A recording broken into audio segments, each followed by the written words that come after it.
اللہ معاف فرمائے، نعوذ باللہ کیا کیا انہیں نہ کہا۔ یہاں تک کہ یہودیوں نے انہیں سولی تک پہنچانے کی کوششیں بھی کی۔ اچھا، یہیں سے یہودیوں کے دو گروہ ہو گئے، ایک یہودی اور ایک عیسائی۔ یہودیوں نے سازش کر کے حضرت عیسیٰ علیہ السلام کو صلیب پر چڑھانا چاہا، حالانکہ اللہ سبحانہ و تعالیٰ نے انہیں بچا لیا ان کے شر سے، اور انہیں آسمانوں پر بلا لیا۔ اللہ سبحانہ و تعالیٰ کا ارشاد ہے وَمَا قَتَلُوهُ وَمَا صَلَبُوهُ وَلَكِنْ شُبِّهَ لَهُ۔ یہ لوگ اپنے گمانوں میں رہ گئے کہ ہم نے انہیں اس پر چڑھا دیا ہے سولی پر اور انہیں وہاں تک پہنچا دیا، اور عیسائیوں کے اپنے الگ دعوے ہیں کہ انہوں نے سولی پر لٹک کر ہمارے گناہوں کی تلافی کر لی ہے، یہ ان کے عقائد ہیں۔ بہرحال یہ ہمارا موضوع اس وقت نہیں ہے۔ اس دوران یہودی اور عیسائیوں میں چھوٹی موٹی جنگیں بھی ہوتی رہیں۔ پھر عیسائی رومی بادشاہ ٹائٹس نے اس علاقے پر یعنی یروشلم پر اس شدت سے حملہ کیا کہ اس پورے علاقے کی اینٹ سے اینٹ بجا دی اور ہیکل سلیمانی کو بھی گرا دیا، جس کی صرف ایک دیوار آج بھی باقی ہے اپنی اصلی حالت میں، جس کو ویسٹرن وال یا دیوار گریا بھی کہا جاتا ہے، جہاں پر اب بھی یہودی جا کر اپنی آہ گزاری اور توریت کی تلاوت کرتے ہیں اور اپنی عبادات جو بھی ہے وہ انجام دیتے ہیں۔ اچھا، اسی دوران تابوت سکینہ بھی نہ جانے کہاں غائب ہو گیا۔ ٹائٹس کے حملے کے بعد یہودی آخری نبی کے انتظار میں تھے، کیونکہ اللہ سبحانہ و تعالیٰ کا ان سے وعدہ تھا کہ انہیں پھر عروج بخشے گا۔ اس وعدے کا ذکر سورہ بقرہ میں بھی ہے کہ اے بنی اسرائیل، تم ان نعمتوں کو یاد کرو جو ہم نے تم پر کی ہیں اور اپنا وعدہ پورا کرو، یعنی ایمان لاؤ تاکہ ہم بھی تم پر اپنا وعدہ پورا کریں۔ یا بنی اسرائیل اذکروا نعمتی التی انعمت علیکم واوفوا بعہدی اوف بعہدکم وایای فارہبون۔ اچھا، بعض روایات کے مطابق ہیکل سلیمانی قیامت کی نشانیوں میں سے ہے کہ ہیکل سلیمانی تیسری دفعہ پھر تعمیر ہوگا۔ یہودی اپنے مسیحا اور آخری نبی کے انتظار میں تھے کہ ٹائٹس کے حملے کے 500 سال بعد نبی آخر الزماں حضرت محمد صلی اللہ علیہ وسلم کی ولادت ہوئی۔ یہاں یہودیوں کو یہ جھٹکا لگا کہ آخر سارے جتنے بھی انبیاء آئے وہ حضرت اسحاق علیہ السلام کی نسل سے ہیں، لیکن آخری نبی حضرت اسماعیل علیہ السلام سے کیوں ہیں؟ اور انہوں نے اسی بنا پر ایمان لانے سے انکار کر دیا۔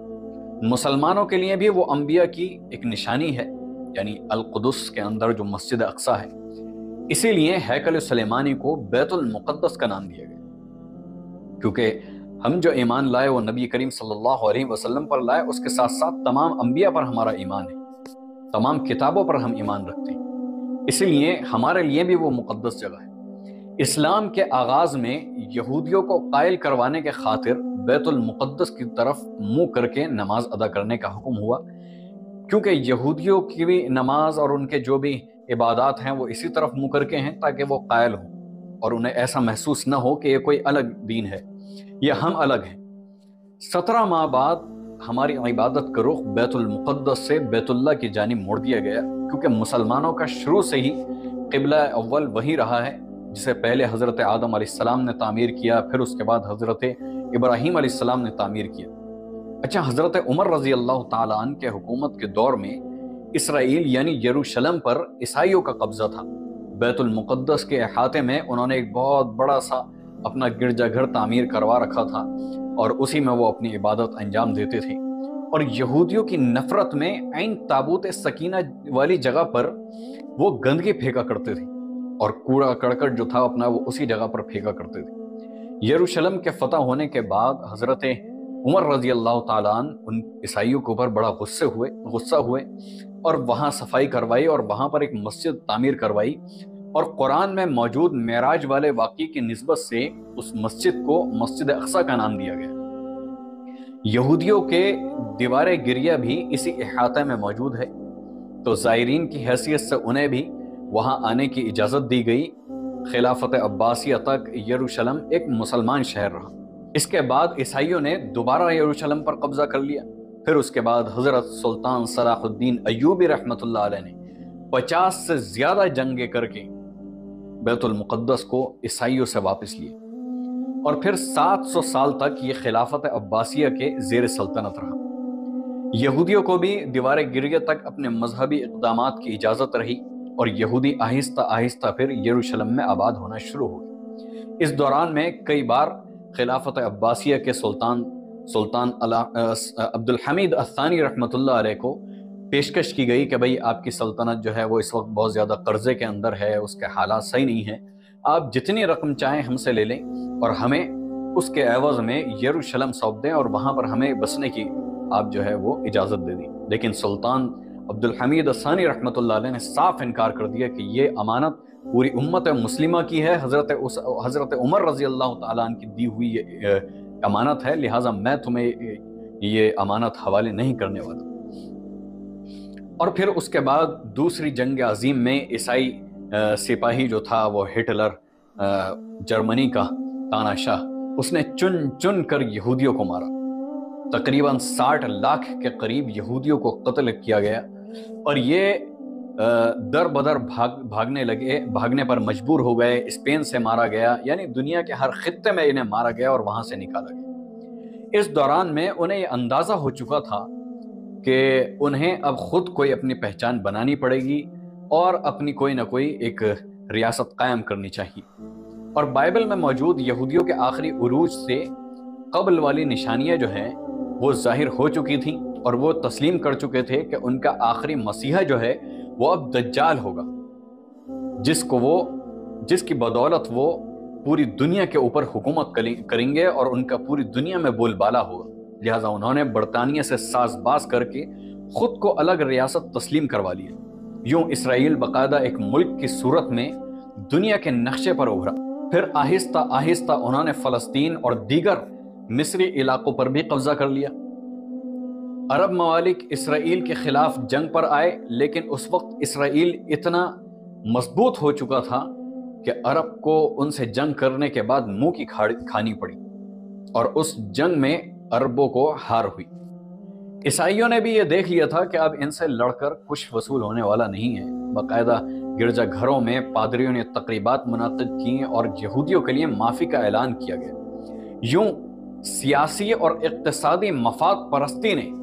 2000 سال کی یہ جو دشمنی تھی، ازلی دشمنی اور جانی دشمنی کے ایک دوسرے کی صورت دیکھنا گوارا نہیں تھی، صرف ان دو بنیادوں پر، سیاسی اور اقتصادی بنیاد پر، انہوں نے آپس میں دوستی کر لی اور ان کی دشمنی ختم ہو گئی۔ اور قرآن کی بات بھی سچ ہو گئی کہ اے مومنو، تم یہودیوں سے دوستی نہ رچانا کہ بے شک یہ آپس میں ایک دوسرے کے مددگار ہیں۔ حالانکہ جس وقت قرآن نازل ہوا تھا اس وقت ایک دوسرے کے دشمن تھے، جانی دشمن تھے،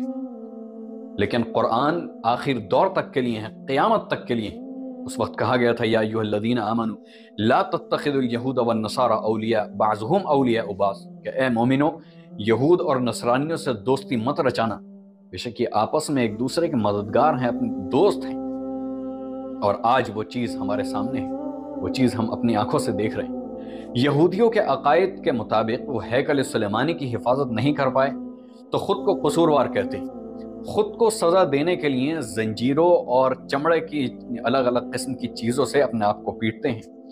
اور دیوار گریہ پر جا کر رونا دھونا مچاتے ہیں، اور یہ سوچتے ہیں کہ ہم ہیکل سلیمانی کی